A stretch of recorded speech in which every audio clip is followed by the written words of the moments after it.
Kadalasan, sa mga crew pagkatapos ng kanilang duty, may naglalaba, may nag-i-internet, minsan nasa kabina, minsan nasa crew bar, at kung minsan ay nasa labas ng barko kapag overnight support. May isang grupo ng mga crew ang nagkakasayahan sa isang bar sa port ng Tenerife, Spain. Pinagdiriwang nila ang birthday ng kanilang head waiter sa barko na si Sir Johnny. Katabi ni Sir Johnny ang isa nilang dining utility na si Alan. Mga kakwentutan, si Alan nagtatrabaho bilang dining utility.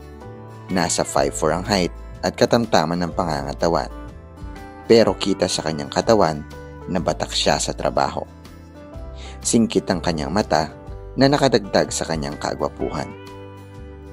Napansin ni Alan na kanina patingin ng tingin sa cellphone ang kanyang boss.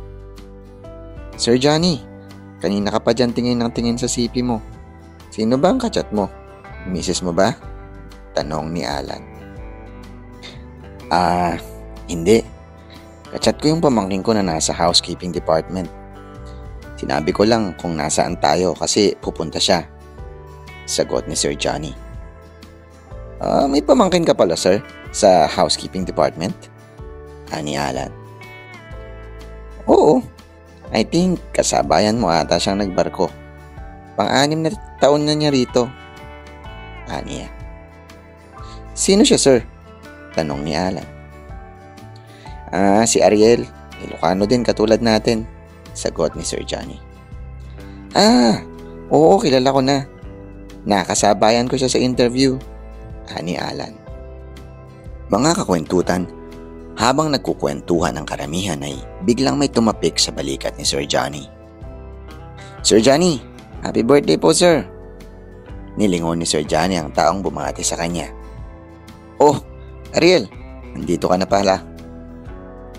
Mga kakwentutan, si Ariel nagtatrabaho bilang housekeeping utility. Nasa 5'4" din ang tangkad, maputi at katamtaman din ang pangangatawan. Semi-kalbo siya ngunit bumagay sa kanya. Sabi nga nila kamukha niya si Jason Statham. "Tsaka Ariel, wala tayo sa barko kaya okay lang na tito ang itawag mo sa akin. Nga pala guys, pamangkin ko pala si Ariel, HK Utility." "O Ariel, dito ka na lang tumabi kay Alan. Kilala mo naman siya, di ba?" Mahabang sabi ni Sir Johnny. "Opo tito, kilala ko po siya." Sagot ni Ariel. Nang naupo si Ariel ay agad naman tinagayan ni Alan ang kanyang baso. "Oh, bagay pre." Alok ni Alan. "Salamat pre." Sabi naman ni Ariel. "Kumusta naman pre? Kumusta naman ang trabaho natin?" Tanong ni Ariel. "Ayos lang naman. Nakakapagod. Ang dami kasi nating mga pasahero ngayong cruise." Sabi ni Alan. "At least marami tayong tip. Kami nga sa department namin umaasa lang kami sa centralized tip." Sabi ni Ariel. "Sana nga ganun. Pero bukol mga pasahero ngayon. Ang daming request pero ni piso walang binibigay." Sabi naman ni Alan. Mga kakwentutan, natapos ang masayang inuman at napagdesisyon na nila na bumalik na sa barko. Pagdating ay hinatid nila Ariel at Alan si Sir Johnny sa kaniyang kabina. Pagkatapos nilang ihatid si Sir Johnny ay nagsalita si Alan. "Tara bro, sa kabina ko. May vodka ako doon at lemon. Nabitin kasi ako Alok ni Alan. "Baka magising ang mga kasama mo sa kabina?" Tanong ni Ariel. "Wala siya doon. Hindi siya natutulog. Nangingibang kabina yon. Alam mo na." Sagot ni Alan. "Sige, balik lang ako ng kabina ko para makapagbihis at makakuha ng pulutan natin. Ano ba ang cabin number mo?" Tanong ni Ariel. 0165 cabin number ko. Sabi naman ni Alan. "Sige pare, bihis lang ako." "Bisan mo ha, may movie ako dun. Kaka-download ko lang kanina. Palitan ng title." Ani Alan. "Mail ka talaga." Sabay tawa ni Ariel. Mga kakwentutan, nang makapasok na si Alan sa kanyang kabina ay agad siyang naligo at nagbihis. Nagsando at boxer shorts lang siya. Inayos ang kanilang pag-iinuman at nilabas ang mga alak. Pagkatapos ng ilang minuto ay may kumatok sa kabina niya at agad niya itong sinilip sa peephole. Nang nakita niya na nakatayo si Ariel sa harap ng kabina ay agad niya itong pinagbuksan. Pagbukas, nakita niya na nakasando at boxer shorts lang din si Ariel. "Ayos katawan natin ah, fit na fit," sabi ni Ariel. "Ikaw din naman, tara, pasok." At nagsimula na ang kanilang inuman. Panay ang kwentuhan nilang dalawa. Napagkwentuhan nila ang tungkol sa kanilang pamilya, love life at mga karanasan sa kama. "Wow, pare, wala sa itsura mo na chick boy ka pala," sabi ni Ariel. "Ganun talaga, gandang lalaki. Ang dami ko nang karanasan kahit sa kapwa ko lalaki," sabi naman ni Alan. "Sa bakla?" tanong ni Ariel. "Hindi lang doon, kahit sa straight. Don't judge me. Hindi ako bakla. Trip lang ng magtotropa pero di kami nagtitirahan ha." Mahabang explanation ni Alan. "Masyado naman defensive," tawa ni Ariel.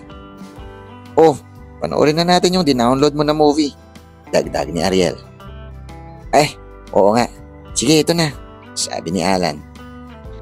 Mga kakwentutan, manghang-mangha ang dalawa sa pinapanood na movie na dinownload ni Alan.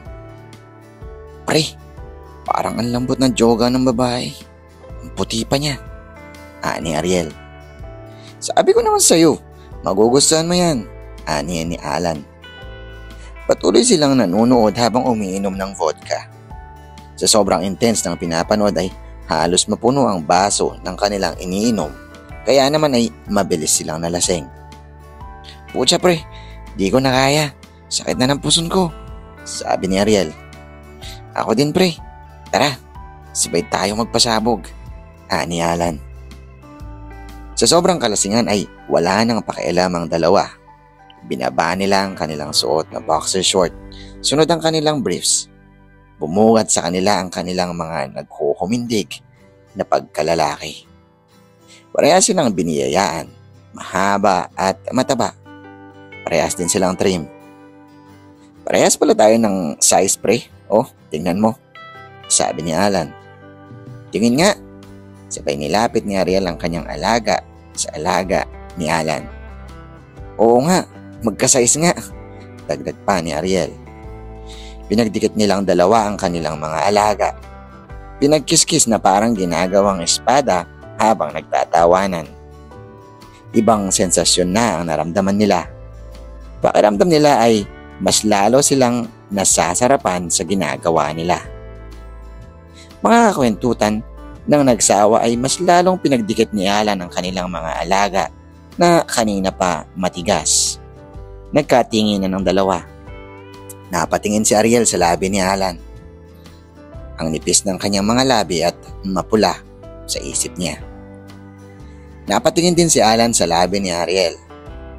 Pucha, pinkish at kissable ang kanyang mga labi. Parang labi ng babae, isip naman ni Alan. Hindi na malayan ay hawak-hawak na ni Ariel ang kanilang mga alaga gamit lamang ang isang kamay. Nang di matiis ay sinunggaban ng halik ni Alan si Ariel. Biglang pumigla si Ariel.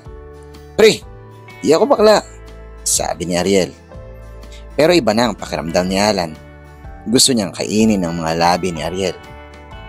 "Sabi ko naman sa'yo kanina na may nakatalik na akong katropa ko na lalaki. Trip-trip lang to pre," sabi ni Alan. "Sabi mo eh," biglang tulak ni Ariel kay Alan. Pumaibabaw si Ariel at sinunggaban niya ng halik si Alan. Mapusok, maiinit. Mga kakwentutan, nag-espadahan ang kanilang mga dila. Sa sobrang gaanahan ni Ariel ay kinagat niya ang ibabang labi ni Alan. "Aray ko naman, masyado ka namang mild pala. Pero I like that," wika ni Alan. "Ang daldal mo," halik ulit ni Ariel. Nang magsawa ay tinanggal nila ang lahat ng kanilang damit. Pagkatanggal ni Ariel ng kanyang sando ay sinugod agad ni Alan ang kanyang dibdib. Napaungol si Ariel. Habang nagkikiskisan ng dalawa ay panaisip-sip sa dibdib si Alan. Binilisan ni Ariel ang pagkiskis ng kanilang mga alaga. Napaungol si Alan. Hinawakan ni Alan ang dalawang pisngi ng puwet ni Ariel para mas lalong bilisan ang pagkiskis ni Ariel. Umaapaw ang katas sa kanilang mga alaga. Habang nagkikiskisan ay may tinanong si Alan. Gusto mo ba tirahan tayo? Huwag muna pre, di ko pa kaya, sagot ni Ariel. Tapos biglang hinalikan niya ulit si Alan. Ipinasok ni Ariel ang kanyang dila at agad naman itong sinipsip ni Alan. Mga kakwentutan, mas lalo pa nilang binilisan ang pagkikiskis ng kanilang mga armas. At nang malapit na nilang maabot ang rurok ng kaligayahan ay, Pre, malapit na ako, sabi ni Ariel. Ako din pre, sabay tayo, sagot naman ni Alan. At hindi nagtagal nga ay naabot na nila ang tagumpay. Mga 5 talsik ng katas ang pinakawalan ni Ariel. Ganon din si Alan. At lahat ng iyon ay napunta sa kanilang mga dibdib at tiyan. Nang napagod ay humiga sa tabi ni Alan si Ariel. Pre, alam mo pala sa kama. Pero mas masarap siguro kung nakapasok tong armas ko sa kuweba mo. Yung sagot ni Alan. Tayo, sagot ni Ariel. Bakit? Sabi mo wag mo na ngayon. So ibig sabihin may next time pa, sagot ni Alan. So pre, paano to? Madumi na ang linin mo, tanong ni Ariel. May extra pa naman ako, pero dito ka na lang matulog sa tabi ko. Malamig kasi, sabay halik sa labi ni Ariel. Mga kwentutan, mag-aalas 12 na ng ating gabi nang nagpasya silang matulog na magkatabi sa kabina ni Alan.